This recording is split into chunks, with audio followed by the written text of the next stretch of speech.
C'est assez difficile aujourd'hui de trouver un guide exhaustif de ce qui se fait en termes de setup dans le petit monde du longboard de descente. Alors il y a plusieurs raisons à ça. Donc la première, c'est qu'il n'y a pas vraiment de théorie acceptée partout, c'est qu'il y a peu d'études sérieuses sur les détails de tous les mouvements mécaniques en fait qui se produisent sous la planche quand on l'utilise. Donc la deuxième, c'est aussi que c'est assez difficile d'avoir ces infos. Et parmi la majorité des mecs qui font du longboard, donc les trois quarts c'est en cruising, il y a vraiment très peu de gens en fait qui possèdent l'ensemble des données. Donc tout ce dont je vais vous parler, déjà il faudra partir du principe que c'est pas la vérité absolue, c'est juste des déductions faites avec l'expérience et avec beaucoup de discussions en fait avec les collègues. Alors on va rentrer dans le sujet, aujourd'hui c'est le tuto de comment choisir et monter un setup de freeride moderne classique. Alors on va parler uniquement de ce qu'il faut, de ce qu'il faut pas, on va pas s'attarder en particulier sur des marques, on va parler de mesures et de techniques. Alors un setup de freeride moderne et classique, c'est une top mount avec peu de splits ou pas de splits et des petits trous. Donc je suis désolé pour tout ce qui sort de ce cadre là, mais on regardera les planches droppées et les autres trucs plus ou moins obscurs et plus ou moins adaptés. Aujourd'hui, c'est setup freeride classique moderne. Donc il y a une question qui se pose, c'est qui devrait monter en fait sur une planche de freeride? Est-ce que tu devrais te monter une planche de freeride? Est-ce que le mec au hasard qui faisait du street mais c'était pas trop pour lui parce qu'il n'arrivait pas à faire ollie et que ça roule pas bien donc c'est nul, est-ce qu'il devrait se monter une planche de freeride? Et ben c'est précisément pour tout le monde en fait, c'est pour tout le monde. C'est le setup le plus polyvalent qu'on peut trouver en longboard. Donc c'est pas exactement vrai, le setup le plus polyvalent qu'on puisse trouver en longboard c'est une double kick parce que comme ça on peut en plus monter les trottoirs. Mais bon, la top mount petit trou, ça arrive facilement numéro 2 en termes de possibilités de praticité en fait. C'est une gamme de matos où on va accorder de l'importance dans l'ordre les trucks, les roues, la planche. Et c'est pas les setups qui vont coûter les plus chers en fait. Donc on peut trouver des trucks de qualité très suffisante. J'ai des Arsenal derrière, de qualité très suffisante pour moins de 80 balles la paire en moyenne. Et on peut trouver des roues très convenables entre 40 et 60 euros le set. Donc moi typiquement là je suis dans la team 40 euros. Oh il y a mon chat. Et toi aussi tu veux faire un setup freeride? Petite pause. Donc pour la planche, les critères de choix en fait sont assez libres. On y reviendra un peu plus précisément juste après. Et on peut facilement trouver quelque chose entre 80 euros et 100 sur le marché de l'occasion. Et entre 120 et 160 sur le marché du neuf, on a des trucs très corrects. On arrive en général à entre 250 et 350 euros pour avoir un setup freeride très correct qui peut aller sur le papier jusqu'à 70-80 km/h. Dépendant de l'attachement à la vie de celui qui l'utilise. Ça varie pas mal entre les gens, faut pas le négliger. Pause, il faut nourrir le chat. Alors, qu'est-ce qu'on peut faire avec un setup freeride? Alors un setup freeride, c'est généralement quelque chose de relativement compact, c'est léger en comparaison de beaucoup d'autres trucs. Bon, ça c'est relativement léger, ça c'est lourd.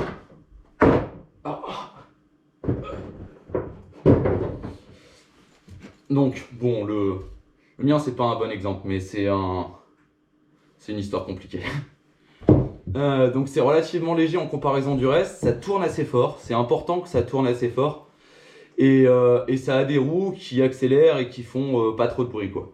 Donc, bon, moi, les miennes, elles sont en fin de vie, mais neuves, c'est très agréable. Alors, cette fiche technique-là, ça permet pas mal de choses. Donc, c'est plutôt facile à la pousser. C'est rigolo à basse vitesse, ça tourne fort. Et en planche de balade, ça suffit déjà à diviser le temps des trajets à pied du quotidien par facilement 5. C'est assez stable pour être safe à vitesse moyenne, genre à moins de 50-60, ça passe très bien. Et ça, le cruiser traditionnel, j'en ai pas, ne le permet pas en fait. Donc un setup de street classique non plus.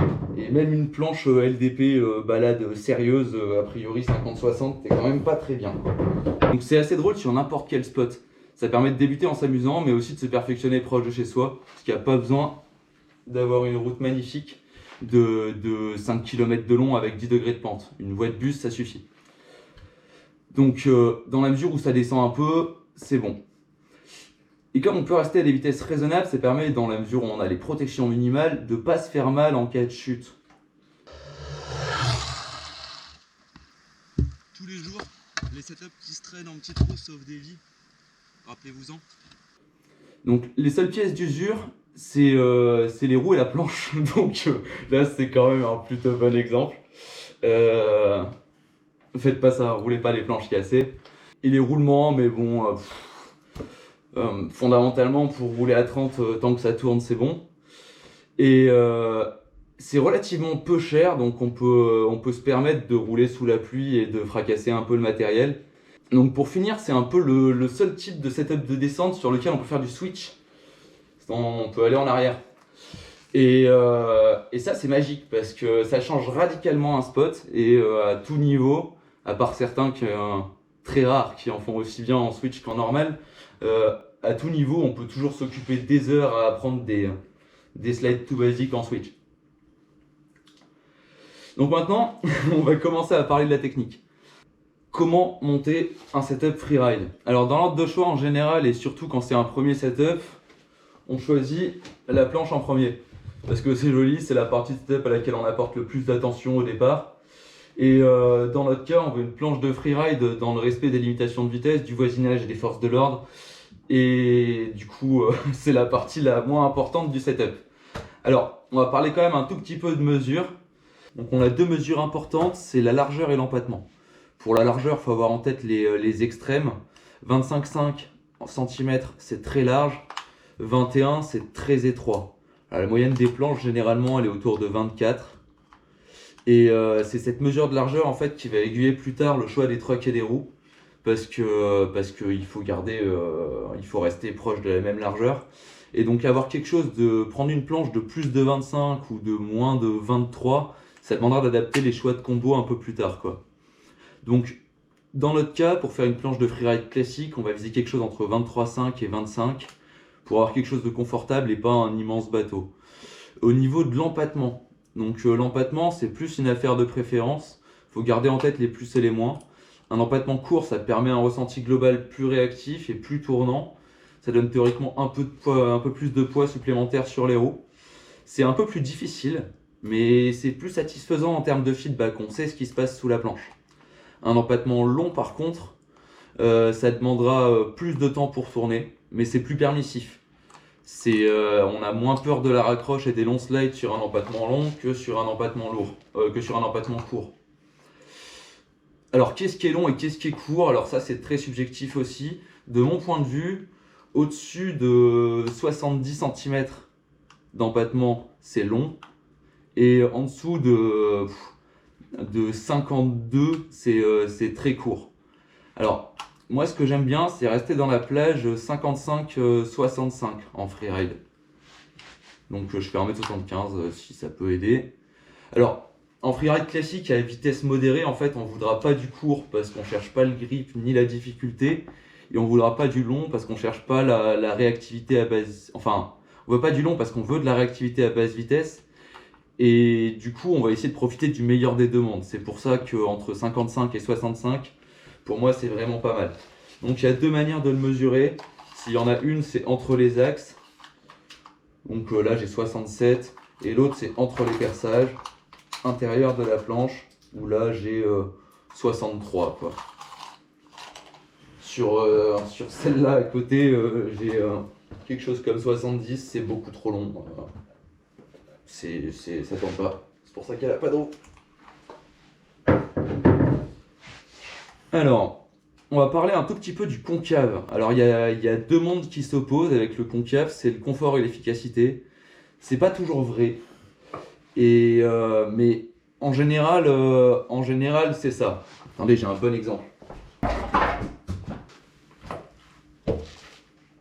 Alors là, typiquement, on est sur quelque chose où le concave, il est efficace. Hein, on sait qu'il est là. Mais alors, qu'est-ce que c'est pas confort?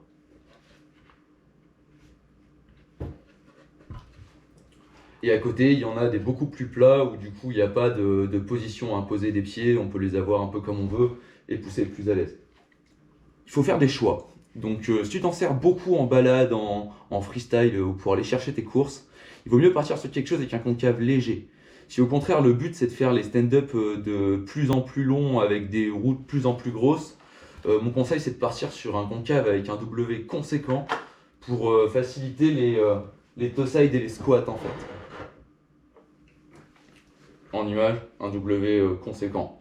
Alors il y a ceux qui aiment et ceux qui aiment pas, moi j'aime beaucoup. Alors après il y a le rocker, donc le rocker ça peut devenir discutable dans les disciplines qui sont les plus exigeantes. Donc le mien ici n'est pas d'origine. Et en ce qui concerne le setup freeride, moi je dirais oui. Le rocker ça donne du confort, de la stabilité et du grip sur la planche. C'est pas nécessaire mais c'est pas gênant, donc oui. Alors encore une fois dans notre cas, on fait une planche de freeride. Donc le seul objectif qu'on vise, c'est d'accrocher plus à la planche que la planche au sol. Et on sera en petit trou, donc le concave n'a pas une importance capitale. Pareil pour le grip, tant que c'est du gros grain, ça ira. Et pour le footstuff, c'est une question de goût. Ça simplifie énormément les toe side aussi. Donc moi, je roule jamais sans. Donc là, j'ai pas mis un effort démesuré dans le footstop. Il est là pour exister. C'est le setup de freeride. On n'a pas besoin de faire de la mécanique de précision. Mini parenthèse, pour les plus motivés, si vous voulez rouler peu importe le temps, et profitez du fait que c'est super drôle de rouler sur le mouillé. Vous pouvez utiliser des vis. Et du coup, je sais pas si ça se verra là, peut-être. Mais en gros, on peut les faire dépasser d'un... Ah si, il y en a là. On peut les faire dépasser d'un petit millimètre ou demi-millimètre. Et en fait, ça se plante dans le caoutchouc. Et ça vous donne le grip ultime sous la pluie.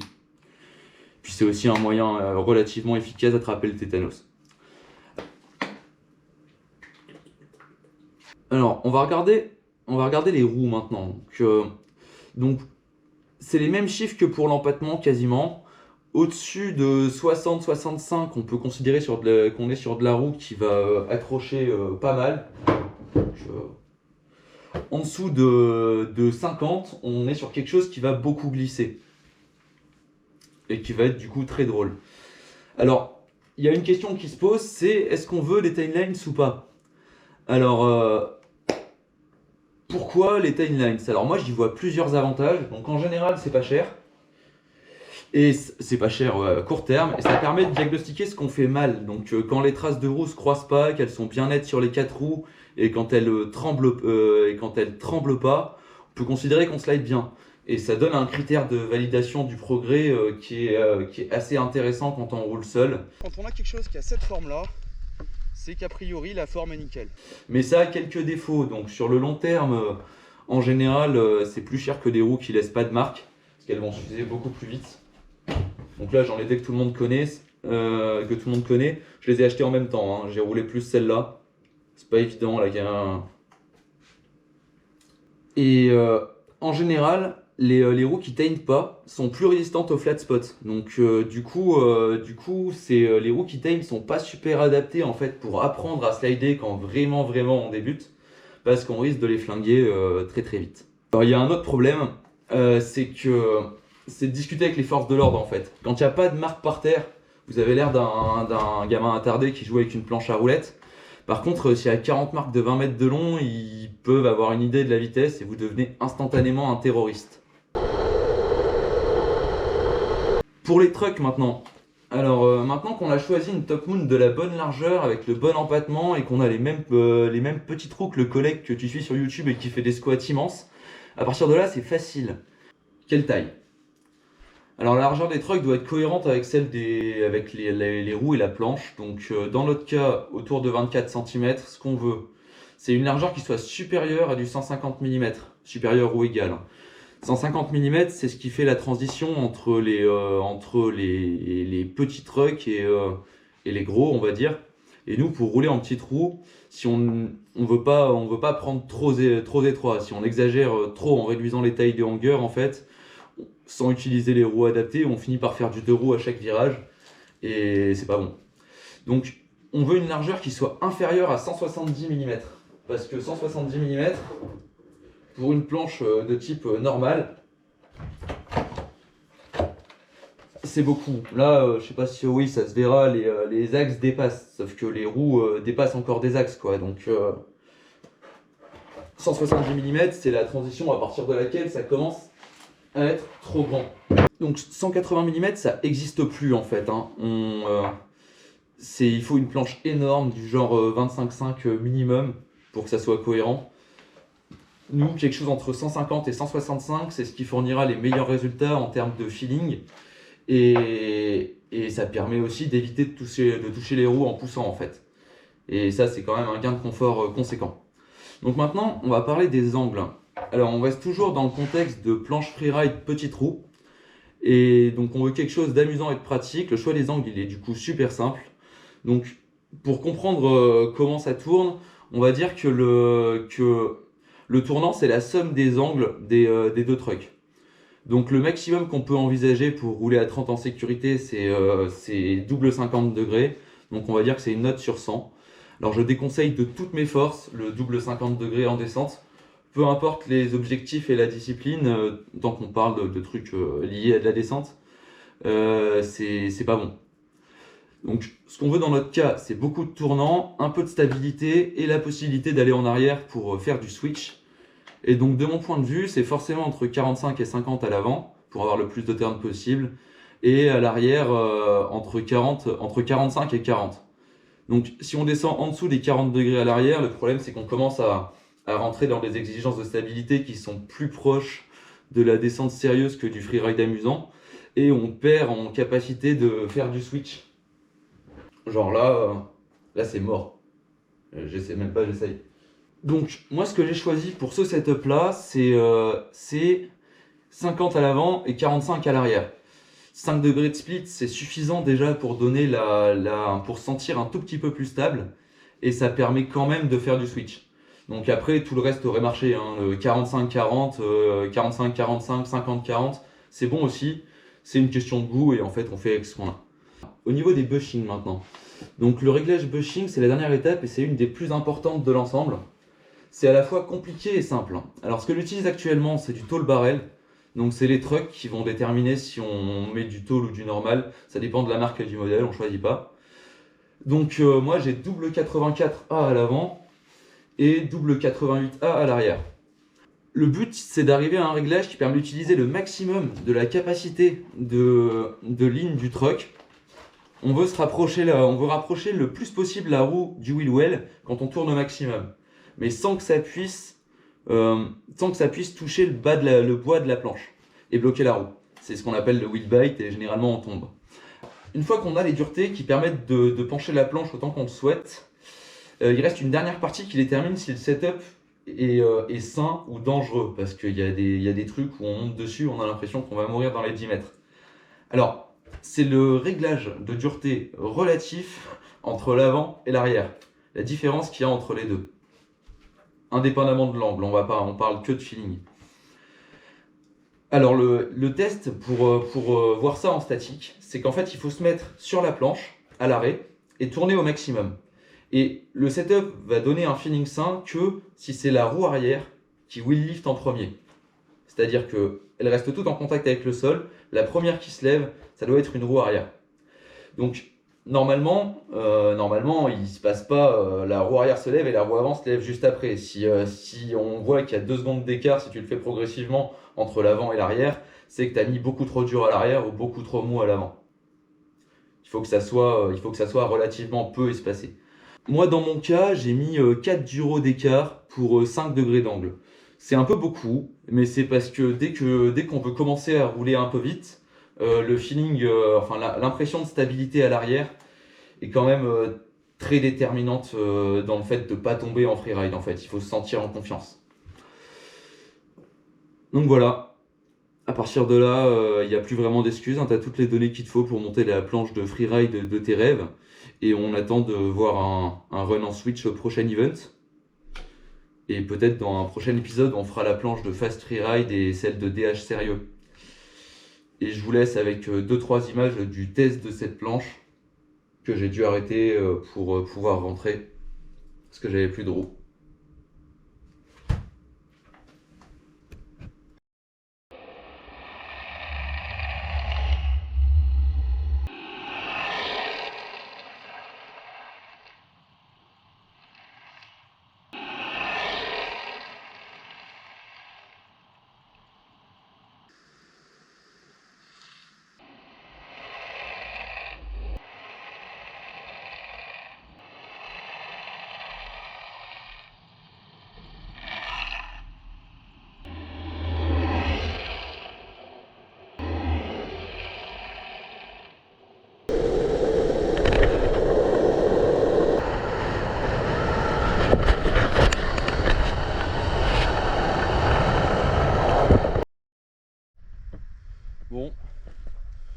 pensez ce que vous voulez.